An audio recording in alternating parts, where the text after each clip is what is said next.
everyone. How was your weekend?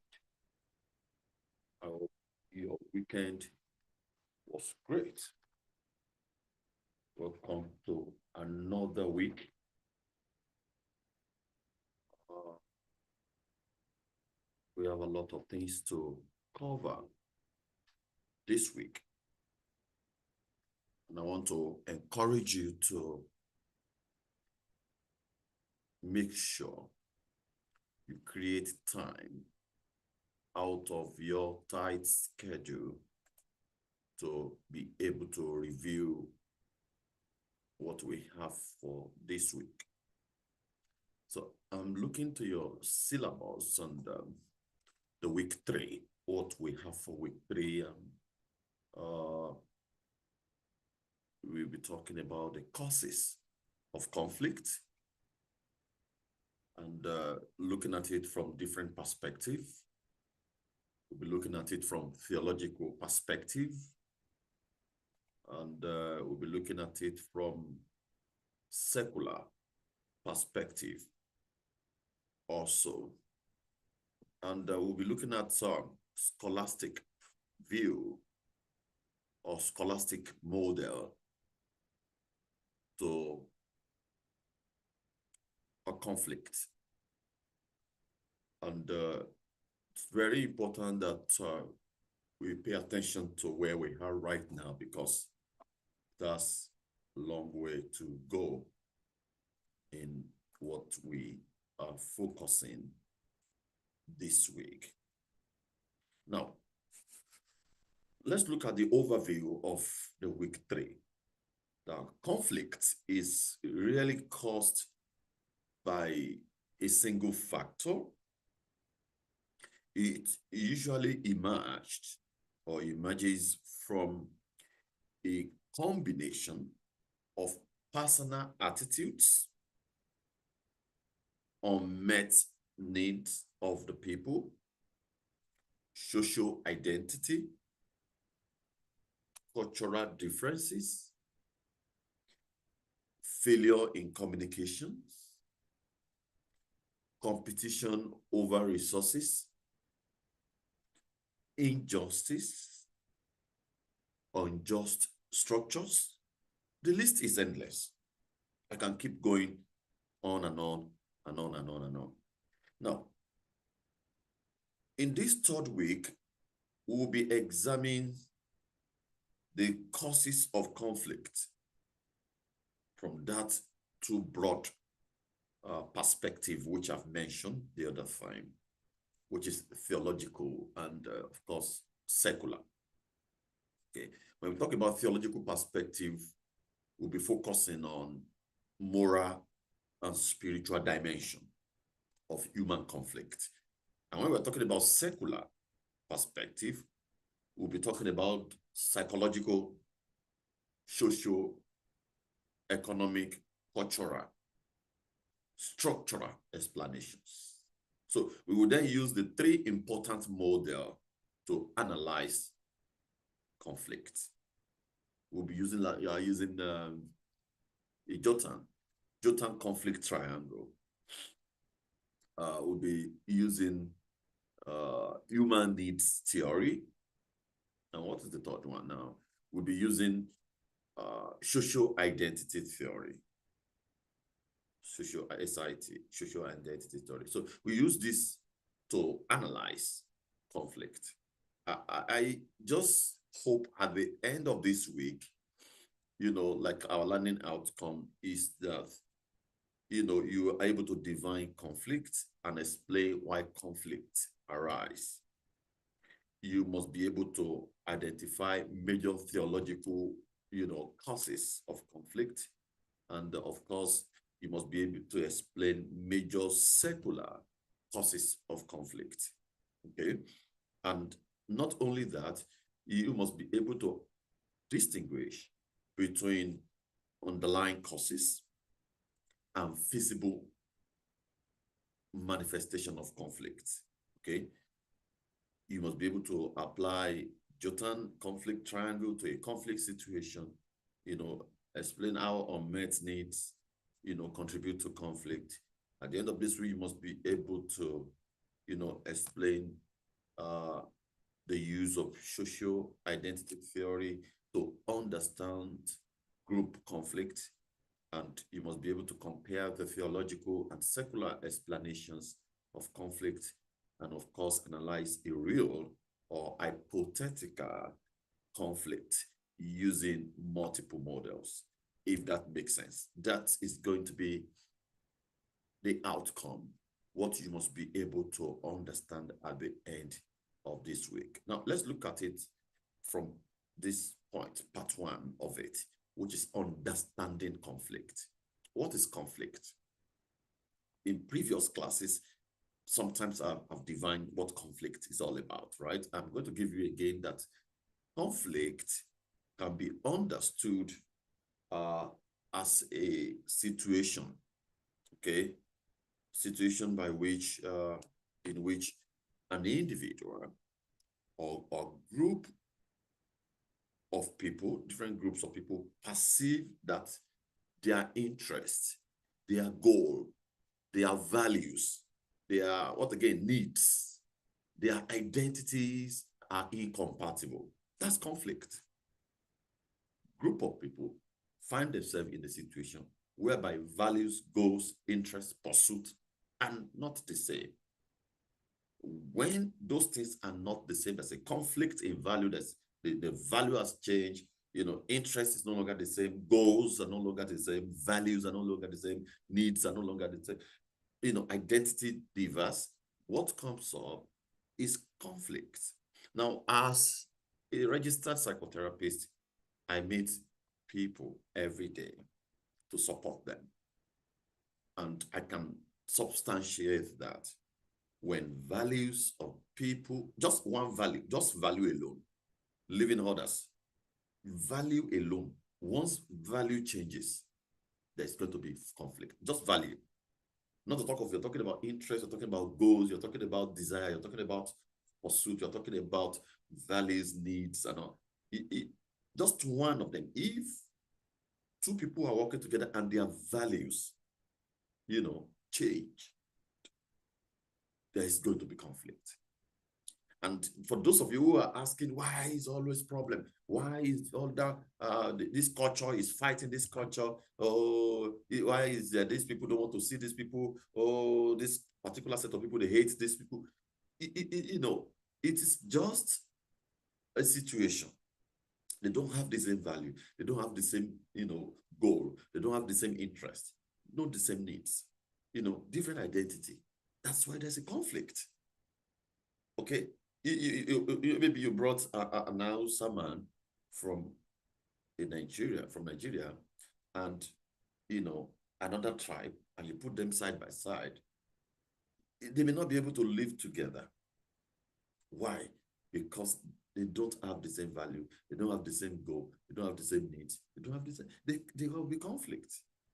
That's why a group of people having common interests, having common goals can live together. Okay, so we need to understand. So conflict does not necessarily mean violence. When we're talking about conflict, it does not mean violence. Let me give you an example now. I just gave you an example. Two students disagree about how to complete a group assignment. Why? They have different interests, different pursuits, different goals. Two employees compete for a promotion. A husband and wife disagree about finances. Okay? Community protests because they believe resources are distributed unfairly. Okay? So these situations exist on different levels, but they share something important. People perceive that something important to them is being threatened, denied, opposed. That's why there's political unrest. So conflict is not always negative again. Don't forget, conflict is not always violent.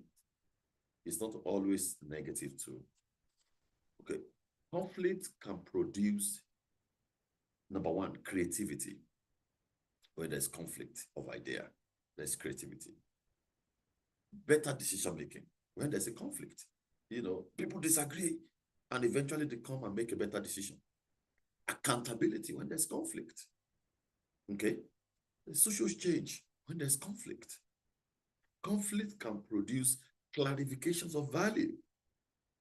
Conflict can produce, stronger relationship. When you see husband and wife having issue, that does not mean it should lead to separation. Sometimes it makes them stronger and bigger. So the problem is not necessarily the existence of conflict. The problem is how conflict is understood and managed.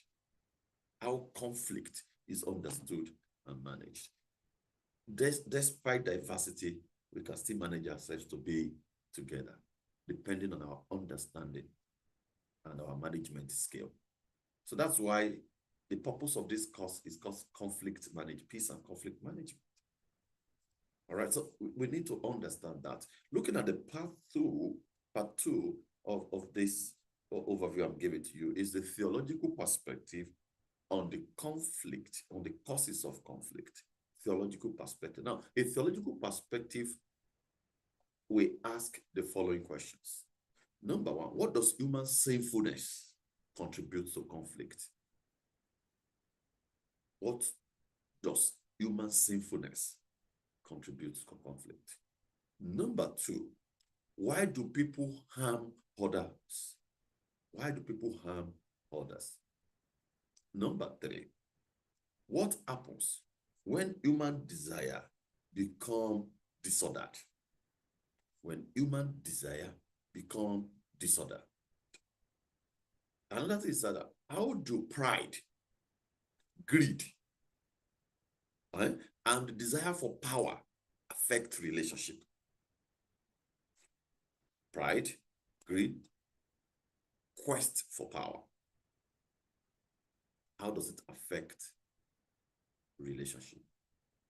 And the last one there is, what role does forgiveness play in resolving conflict?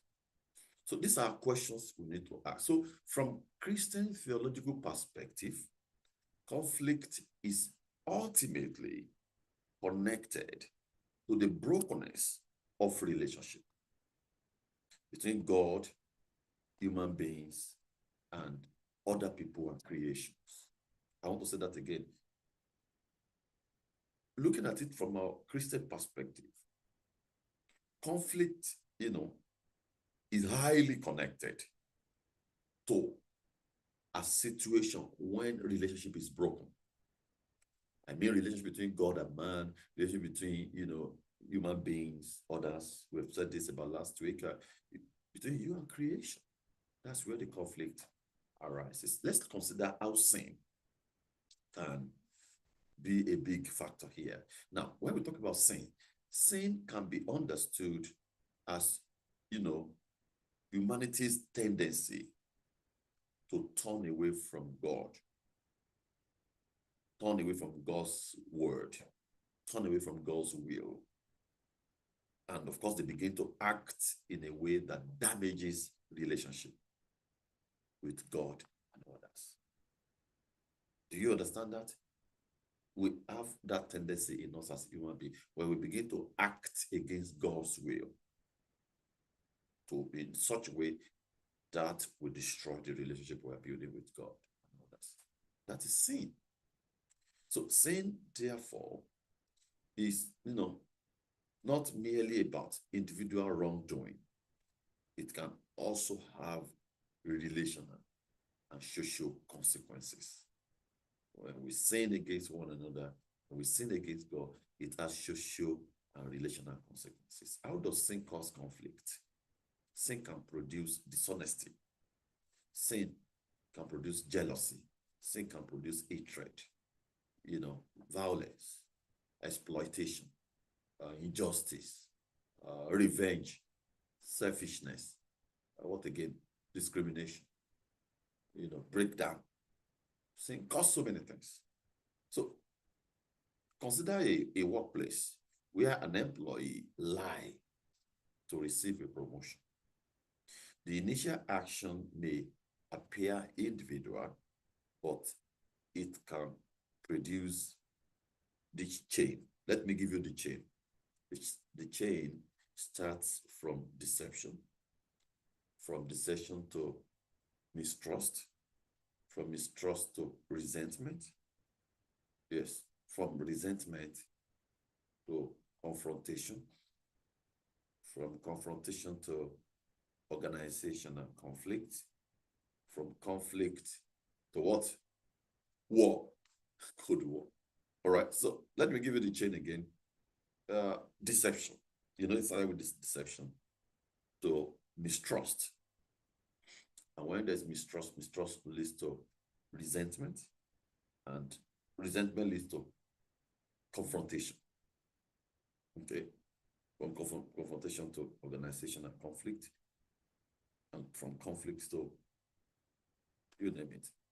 Looking at the biblical perspective, now the biblical account of humanity's fall in Genesis illustrates how disobedience is followed by a relational breakdown.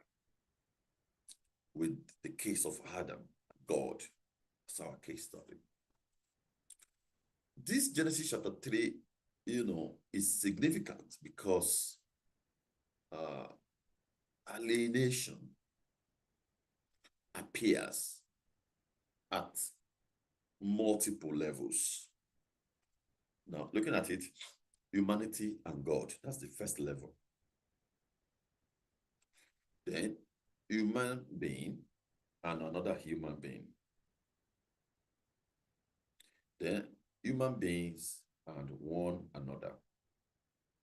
Then, humanity and creation. So, sin can be understood as a root condition,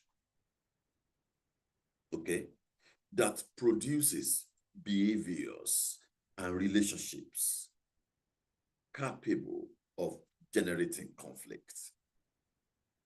That is the point there, that sin can be a root condition that will produce the breakdown in the relationship, the breakdown in our behavior.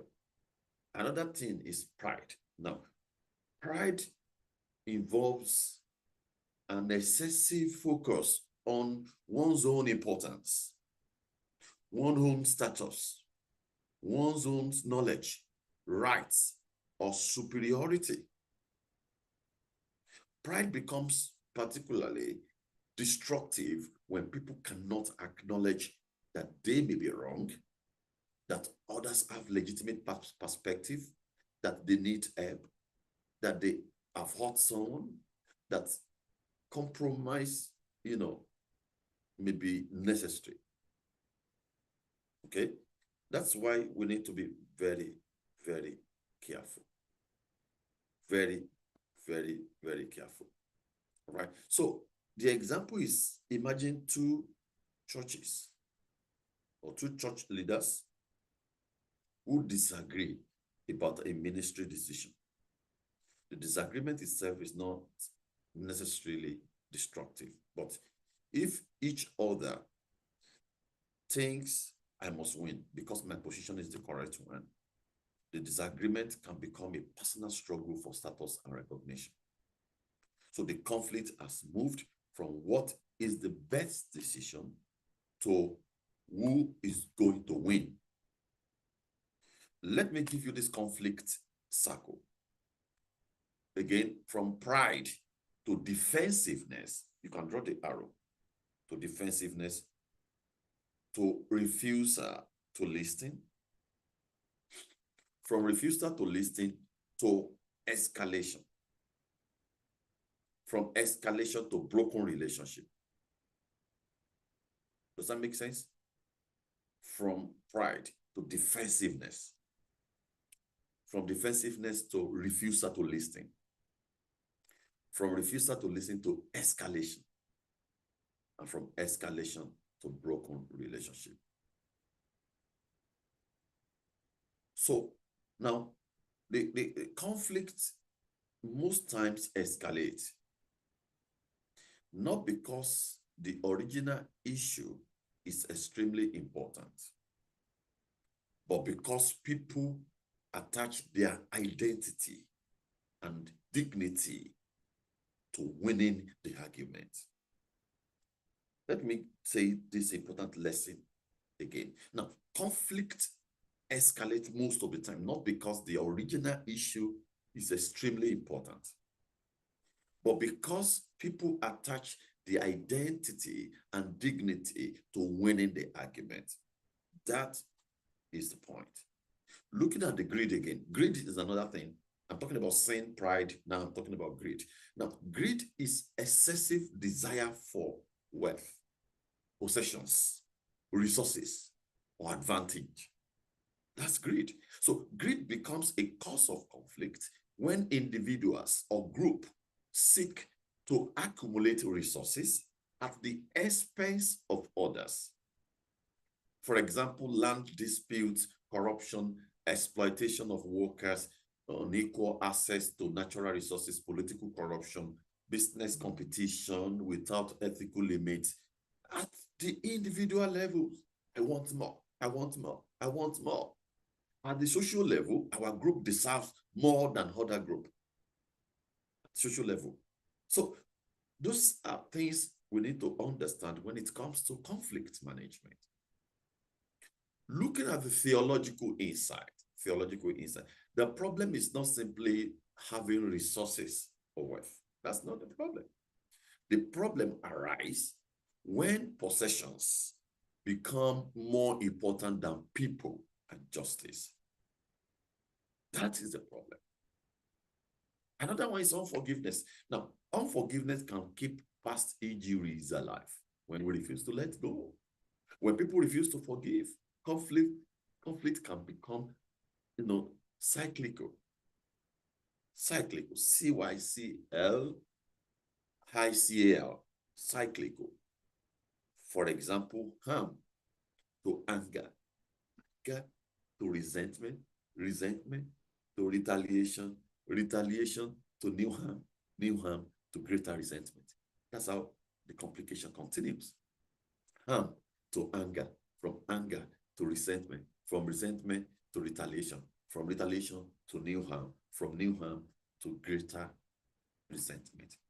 This creates what we might call a circle of conflict, a circle of conflict. A family experiences a serious disagreement. Years later, the original issue is rarely discussed, but resentment remains. And every new disagreement activates the old wound.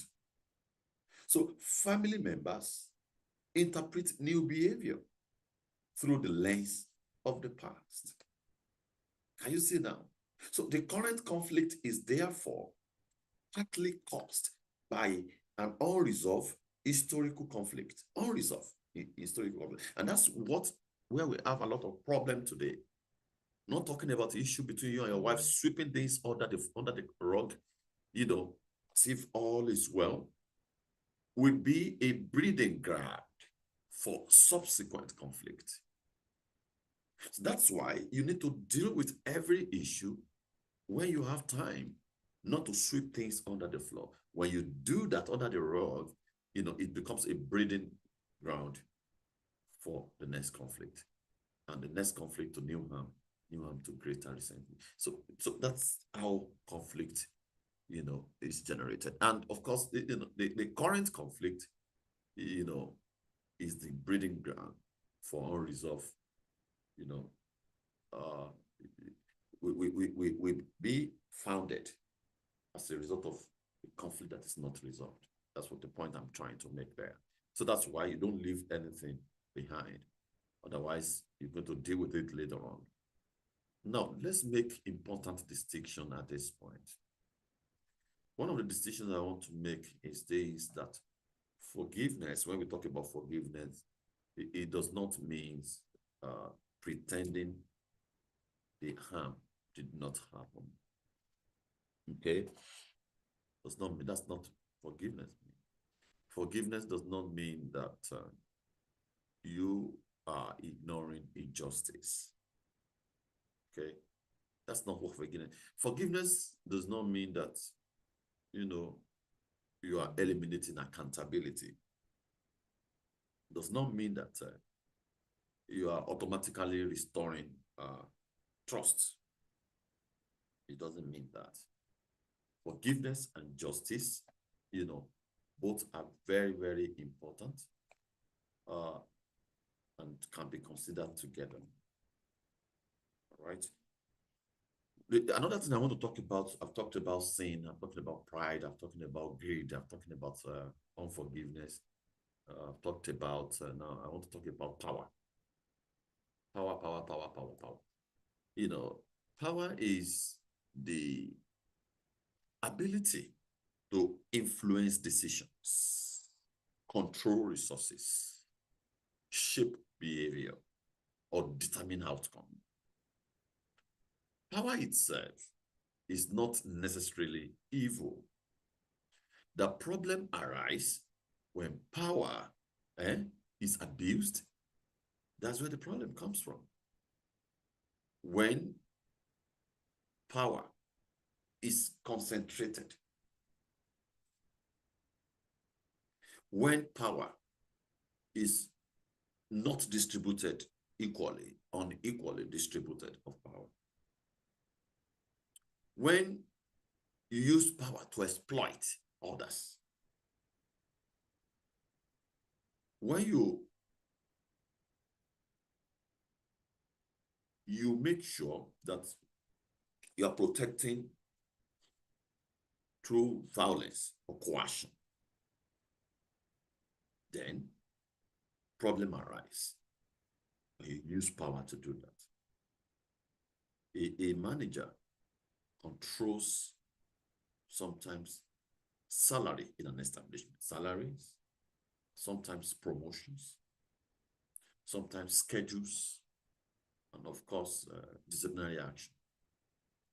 If the manager uses the authority unfairly, employee may have to deal with a lot of conflict.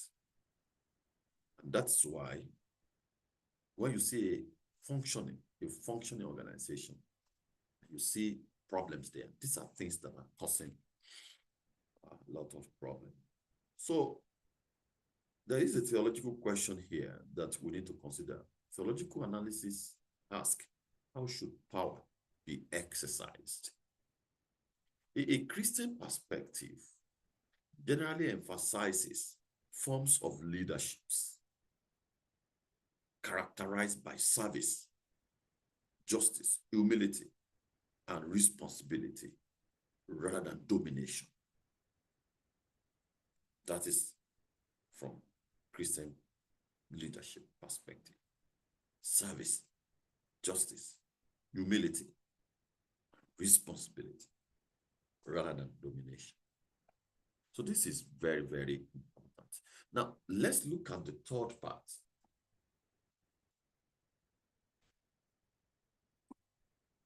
The third part is secular perspective. We have looked at it from theological perspective. Let's look at the secular perspective. Now, the secular perspective generally explains conflict without beginning with theological concepts, such as sin. Now, instead, it examines factors such as, number one, resources, identity, culture, communication, institutions, social structure, psychological needs. So these explanations do not necessarily deny, moral questions. Rather, they analyze conflict using socio-scientific framework. Okay, looking at scarcity. Scarcity occurs when resources are limited. Okay, relative to people's perceived or actual need. People think there is sufficient thing to use, but of course it's not. That's scarcity. Resources may include land, water, money, employment, political position, housing, education, healthcare. Those are resources that human being needs, natural resources. The basic logic here is that if two groups want the same limited resources, then competition may occur. So limited resources will lead to competing interest. And of course, which will lead to potential conflict. Limited resources plus competing interest is equal to, potential conflict. Two communities depend on the same river. If water becomes scarce, they may disagree over who gets access, how much each group, should fetch, who control distributions. The conflict may initially appear to be about water, but deeper question may involve identity, power, historical injustice, political influence. And this illustrates why conflict usually has multiple causes. Then you begin to see people remembering what happened in 1880. That there was a scarcity then. Our parents were cheated, according to history. Now it's happening again. Then that makes people to, seal up their mind that it's fight to finish. Another thing is identity here that I want to talk about. Identity answers the question, who are we? Who are we? Who are we? Who are we? People develop identity around those things we have, some of the things we have mentioned then. Nationality, ethnicity. We form our identity on our religion sometimes, our language, the gender we have, political affiliation. What again? The work we do, our profession. What again? The family we came from. What again? Our social class. What again? Community we belong. Those are things that formed our social, our identity. So, however, conflicts arise when people define their group in opposition to another group. Us versus them. Our group, okay, good, very legitimate, deserving. Their group, they are dangerous, inferior, okay, undeserving. This creates psychological boundaries between the group. That's why you see political party facing themselves, attacking themselves. That's why you are taking stand. You believe in this party, another person believes in another party. So conflict becomes particularly intense when people believe that the conflict threatens who they are, not merely what they want. That's where the conflict arises from. Looking at culture.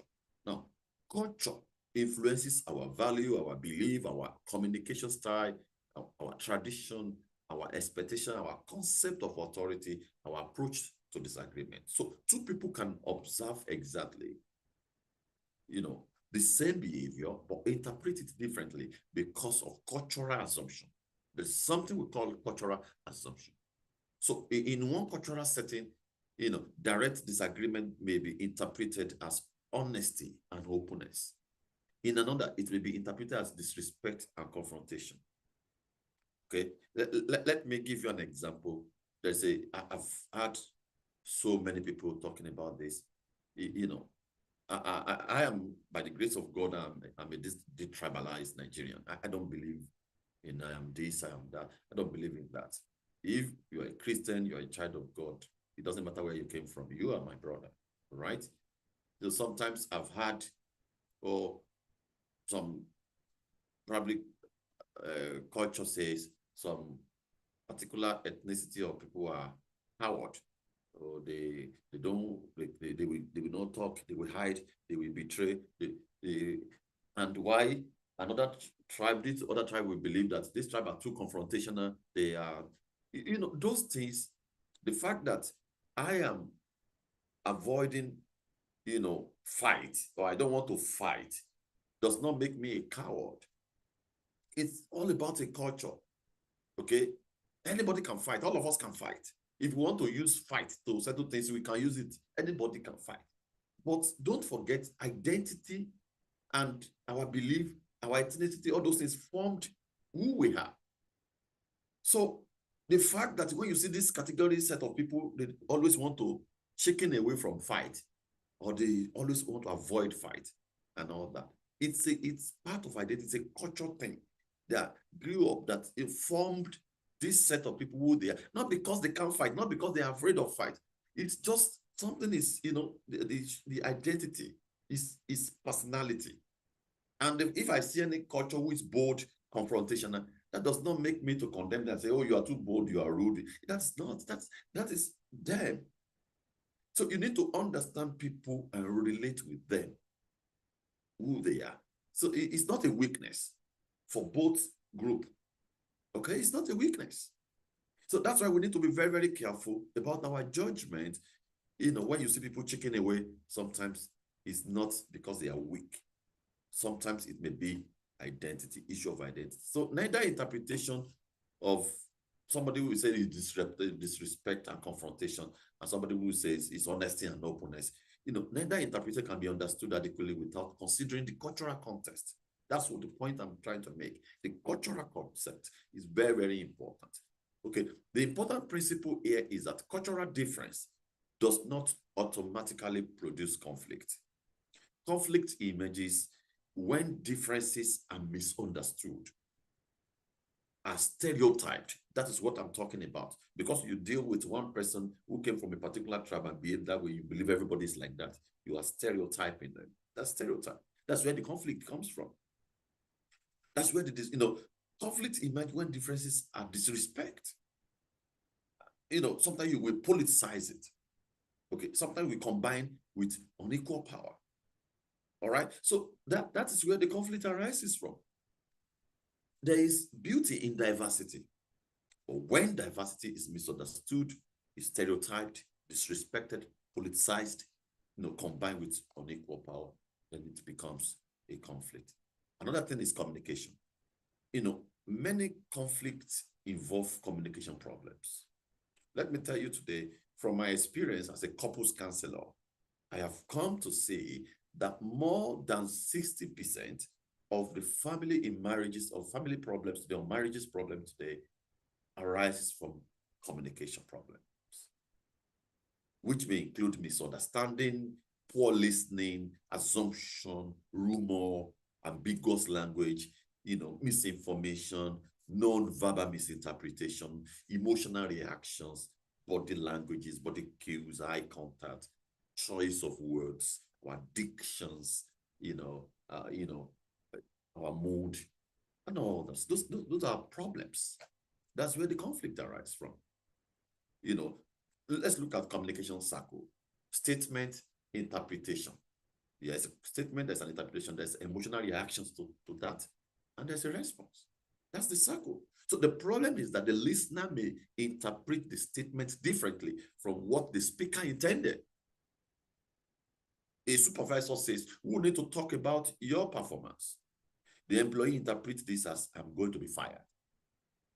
The supervisor may simply mean, let us discuss how we can improve our work. The conflict begins before either person has clarified what was meant. So the best thing is that when somebody is talking to you and you don't understand what they are saying, ask them for clarification and don't assume or jump into conclusion. Structural injustice is another important point here that causes conflict. Structural injustice refers to a situation where social, economic, political, and institutional arrangements, systematic disadvantage, particularly individuals or groups. So the conflict may therefore not be caused primarily by personal hostility. The structure itself may produce unequal outcome. There's no doubt about that. Okay, or unequal access to education, discriminatory laws, economic exploitations, unequal political representations, systemic exclusion, unequal access to land or employment, and all that. Those are examples of structural injustice. And that's the problem we have in our country, Nigeria, today. It's a major problem. So the key distinction here is that direct conflict from person A harms person B, but structural conflict, the social system constantly produces disadvantage to person B. And this means conflict resolution sometimes require more than changing people's attitude. It may require changing institution and structures. That's why some people are crying in Nigeria for adjustment, structural adjustment, institutional changes. Let's look at models of conflict. This video is getting long, but I need to cover this. Models of conflict. Now, we are moving from identifying causes to using model that help us analyze them. I'm not going to go into this detail, but just going to mention that for you to read more about that. A man called Joan Gartung developed a conflict triangle. Jotan developed an influential framework for understanding conflicts through 3 interconnected dimensions. The first one is attitude. What people think and feel. Okay? Hatred, fear, suspicion, prejudice, stereotype, and trust. B is behavior. A is attitude, B is behavior. What people do. Insult, discrimination, threats, violence, exclusion, negotiation, cooperation. C is contradiction. Contradiction. That's ABC, contradiction. ABC, ABC. Attitude, behavior, contradiction. Okay? And when we talk about contradiction, the underlying incompatibility of the dispute. Underlying incompatibility of the dispute. Okay? Competing claim of land, disagreement over political power, competition over resources, incompatible goals, and all that. So the triangle there is attitude, behavior, contradiction. Attitude, behavior, contradiction. All right. So let me just give you one example here. Community land conflict. Land conflict in the community. So imagine 2 communities claiming the same piece of land. The contradiction is both communities believe they have legitimate right to the land. That is the contradiction. The attitude, each community develops suspicion, anger, stereotypes, fear of one another. The behavior is the community begins to protest, blocking roads, threatening one another, eventually engaging in violence. You are not going to cross this place. Take this place. You're not going to fetch water in that. Now, why the triangle is useful is that if we only address behavior, we may stop the violence temporarily. But if the contradiction remains and hostile attitudes continue, conflict may return. Therefore, effective transformation may need to address the 3 dimensions. You address the contradiction, you address the attitude, you address the behavior. Okay, that is the triangle of Jotan. Now, human needs theory. When you look at human needs theory argues that conflict can emerge when fundamentally human needs are frustrated or denied. That's where conflict comes from. Security, identity, recognition, belonging, participation, autonomy, dignity, freedom, justice. The exact classification varies among theories, right? So, but the central idea is consistent. People may engage in conflict when they believe important needs cannot be satisfied. When you look at Niger Delta, people are fighting because they believe you are drawing oil from their land, but their land is something else. It's not beautiful. Where you are drawing money from there, but you're not spending there. And some people are saying, oh, we spend money there. It's your leader who are consuming the money. So the conflict arises because some people felt their need and not satisfied. That's why you see Niger Delta boys, carrying weapons to defend their land. They felt their needs are not met. You are drawing oil, but you are not spending there. And other things like that. We can keep going on and on and on and that. So social identity theory also is part of it. Social identity theory associated particularly with Henry Tajfer.